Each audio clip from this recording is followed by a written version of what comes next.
Pāris nedēļas atpakaļ žurnālā bija Ilmāram Mežam. Es ceru, ka liela daļa no jums arī ir lasījuši. Bija ļoti tāda skaista publikācija saistībā ar demogrāfijas lietām. Un tas skaidrs, ko viņš operē, viņš saka, ka vidējais bērnu skaits pēc svaigākiem datiem, ko viņš sarēķinājis uz vienu sievieti, ir 1,1. Līdz šim citos avotos es redzēju, bija kaut kur 1,3, jā, bet lai kā arī nebūtu, ir viegli redzēt, ka tas skaidrs ir ļoti, ļoti zems, un tā kā vīrieši jau nerada pēcnācējus, jā, tad ir viegli redzēt, kad ja tā statistika ir tāda, jā, tad nācija ir nepārprotami izmirstoša. Meža kungs min arī tādu faktu, ka aptuveni 1/4 daļa pāru Latvijā dzīvo bez bērniem, kas ir atkal ļoti augsts rādītājs, kas liecina, ka ar šādiem skaitļiem tas ir pa lielam ceļš nekurien, ja mēs nespējam taču pašatražoties. Ir vēl interesants faktors, kas ir imigrācija, ar kur ir tāda interesanta lieta, ka neviens jau precīzi nezina skaidrus. Ir ļoti liela cerība, ka nākošais, kad būs tautas skaitīšana, tad beidzot saskaitīs, un cik mēs esam palikuši, un tad beidzot mēs būsim atbildi.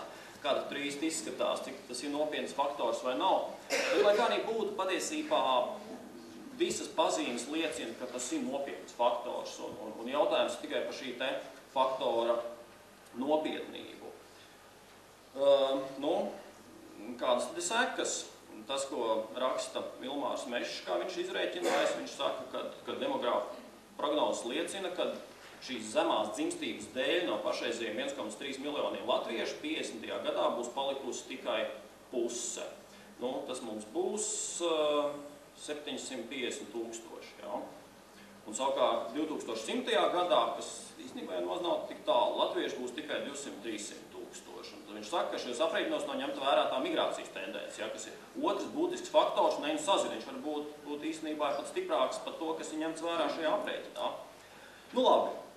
Meža kungs operē ar latviešiem, bet tā ir tikai puse no iedzīvotājiem. Mēs varam pielikt klāt tos, kas etniski nav latvieši, bet viņi tāpatās ir šīs te nācijas daļa. Bet, ja ticēt statistikai, tad visi tie statistiskie rādītāji par dzimstību, mirstību, tur īstenībā sevišķi neatšķirās. Ja?